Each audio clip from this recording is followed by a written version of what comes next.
नमस्कार दोस्तों, mentor fluent YouTube channel पर Hindi audio book summary Krishna के 200 प्लस चौंकाने वाले सत्य पुस्तक के ऑडियो बुक समरी में आपका स्वागत है।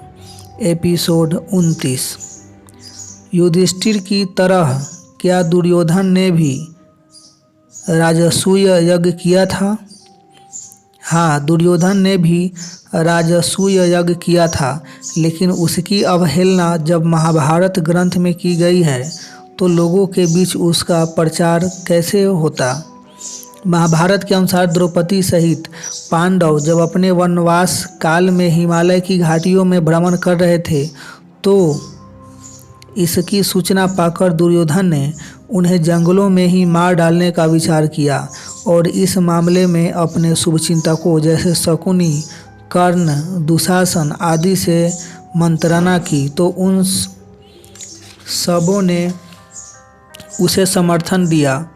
फिर वे सभी जंगल भ्रमण का बहाना बनाकर दल बल के साथ हस्तिनापुर से निकले और हिमालय की दुर्गम घाटियों में पहुंच गए, परंतु वहां उनका सामना पांडवों की बजाय गंधर्वों से हो गया और ऐसा भयंकर युद्ध छिड़ गया कि कर्ण जैसे योद्धा को भी मैदान छोड़कर भागना पड़ा और अंत में दुर्योधन बंदी बना लिया गया। जब यह समाचार पास ही में भ्रमण कर रहे पांडवों को मिला तो युधिष्ठिर ने अर्जुन को आदेश दिया कि वह जितनी आवश्यकता हो दुर्योधन की उतनी सहायता करके उसे बंदी से आज़ाद कराए।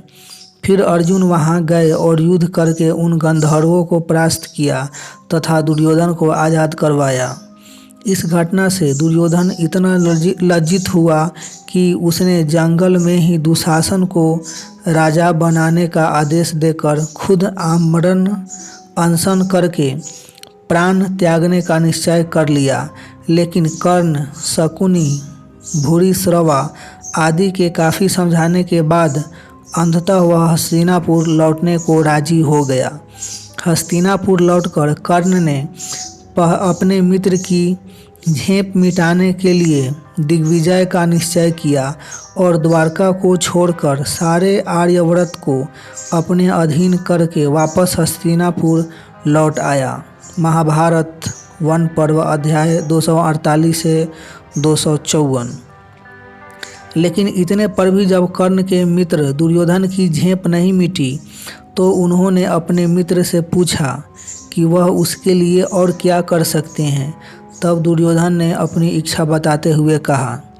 दुर्योधन ने कहा, हे सूतनंदन, पांडुपुत्र युधिष्ठिर के उस क्रतुश्रेष्ठ महान राजसूय यज्ञ को देखकर मेरे मन में भी उसे करने की इच्छा जाग उठी है। तुम मेरी इस इच्छा को पूर्ण करो। दुर्योधन की बात सुनकर कर्ण ने उससे कहा, नृपश्रेष्ठ, इस समय सारे राजागण तुम्हारे वश में हैं। कुरुकुल श्रेष्ठ, उत्तम ब्राह्मणों को बुलाओ और विधि पूर्वक यज्ञ की सामग्रियों तथा उपकरणों को जुटाओ। महाभारत वन पर्व अध्याय 255 श्लोक 6 और 7 से 8। इसके बाद मात्र एक अध्याय 256 में पूरे राजसूय यज्ञ का वर्णन किया गया है। महाभारत का यह अंश मिलावटी नहीं बल्कि मौलिक प्रतीत होता है, लेकिन चूंकि रचनाकारों का पूर्वाग्रह पांडवों की ओर रहा है, इसलिए दुर्योधन के राजसूय यज्ञ को न के बराबर महत्व देते हुए उसे मात्र एक अध्याय में पूरा कर दिया गया है। क्या कृष्ण ने कभी गायत्री मंत्र का जाप किया था? महाभारत या किसी भी पुराण में कृष्ण के द्वारा गायत्री मंत्र का जाप करने का विवरण नहीं प्राप्त होता है। इसी पुस्तक के अन्य प्रश्नों के उत्तर में यह विस्तार से बताया गया है कि कृष्ण वैदिक मान्यताओं तथा उनकी स्थापनाओं के विरुद्ध थे और इसी कारण उनका बार बार इंद्र से संघर्ष होता था। अतः कृष्ण का वैदिक मंत्रों का समर्थन होने का प्रश्न ही नहीं उठता है। क्या कृष्ण शराब पीते थे? प्रमुख पुराणों में इस बात की चर्चा होने का तो सवाल ही नहीं उठता, क्योंकि उनमें कृष्ण को विशुद्ध वैष्णव अवतार के रूप में दिखाया गया है। महाभारत में भी जो अंश वेद व्यास के बाद जोड़े गए हैं उनमें भी कृष्ण को विष्णु का अवतार ही बताया गया है, लेकिन कुछ मौलिक अंश अभी भी ज्यों के त्यों मौजूद हैं, जिनसे कृष्ण के बारे में कुछ सच्ची बातें जानने को मिलती हैं। ऐसे ही एक अंश उद्योग पर्व के कुछ अध्याय हैं। इस संपूर्ण महाभारत में केवल एक जगह पर कृष्ण को अर्जुन के साथ, जहां उन दोनों की पत्नी क्रमशः सत्यभामा तथा द्रौपदी भी मौजूद थी, उनको शराब पीते हुए बताया गया है। पांडवों के अज्ञातवास खत्म होने के बाद जब धृतराष्ट्र का संदेश लेकर संजय पांडवों के पास गया था, तब उसने वहाँ जो कुछ देखा था उसका हाल वापस हस्तिनापुर आकर धृतराष्ट्र को सुनाता है। उसमें इस बात का जिक्र मिलता है। संजय ने धृतराष्ट्र से कहा, हे राजन, मैं नरदेव श्री कृष्ण और अर्जुन से आपका संदेश सुनाने के लिए मन को पूर्णतः संयम में रखकर अपने पैरों की उंगलियों पर ही दृष्टि लगाए और हाथ जोड़े हुए उनके अंतःपुर में गया, जहाँ श्री कृष्ण, अर्जुन, द्रौपदी और माननी सत्यभामा विराज रही थी। यह वो स्थान था जहाँ अभिमन्यु तथा नकुल सहदेव भी नहीं जा सकते थे। उस समय वहाँ वे दोनों मित्र मदिरा पीकर आनंद विभोर हो रहे थे। उन दोनों के शरीर पर चंदन लिपे हुए थे। वे सुंदर वस्त्र, मनोहर पुष्पमाला तथा आभूषणों से सुशोभित थे।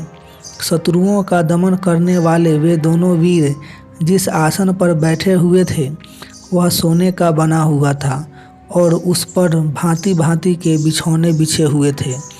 मैंने देखा कि श्री कृष्ण के दोनों पैर अर्जुन की गोद में थे और अर्जुन का एक पैर द्रौपदी तथा दूसरा पैर सत्यभामा की गोद में था। कुंती कुमार अर्जुन ने उस समय मुझे बैठने के लिए एक सोने के पीठे की ओर संकेत कर दिया, परंतु मैं हाथ से उसका स्पर्श मात्र करके पृथ्वी पर ही बैठ गया। महाभारत उद्योग पर्व अध्याय 59 श्लोक 3 से 8। इसके अतिरिक्त सूर्य को केंद्र में रखकर एक पुराण लिखा गया है, सांब पुराण।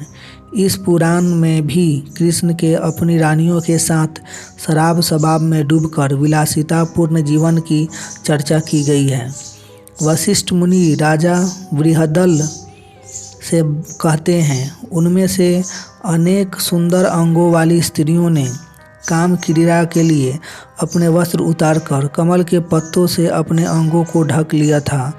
उन सभी को नशे में मत होने के लिए सोने के पात्रों में शराब दिया जा रहा था। सांब पुराण अध्याय 2 श्लोक 30 से 31। वसुदेव देवकी दिखते कैसे थे? हरिवंश पुराण में वसुदेव जी के रूप की प्रशंसा करते हुए यह बात कही गई है। वैशंपायन जी ने कहा, पुरुषों में अग्रगण्य वासुदेव जी के शरीर की चमक चंद्रमा के समान थी। इनके समान रूपवान संपूर्ण मनुष्यलोक में और कोई नहीं था। हरिवंश पुराण हरिवंश पर्व अध्याय 34 श्लोक 20। देवकी के रूप के बारे में कहीं कुछ नहीं लिखा हुआ है। वनवास के समय पांडवगण किस तरह के भोजन पर निर्भर रहते थे? महाभारत में इसका संक्षिप्त परंतु खास तौर पर वर्णन किया गया है।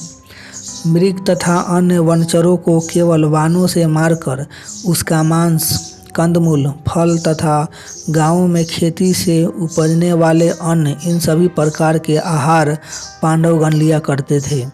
वे जिस क्षेत्र में भ्रमण करते होते उस क्षेत्र के जंगलों में रहने वाले अग्निहोत्री मतलब कि आग जलाने वाले तथा अनाग्निहोत्री आग न जलाने वाले ब्राह्मण उनके साथ रहने लगते थे।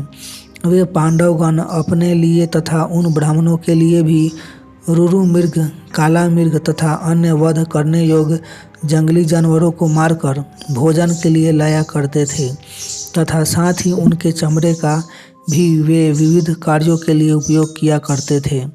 महाभारत वन पर्व अध्याय 50 श्लोक 4 से 7।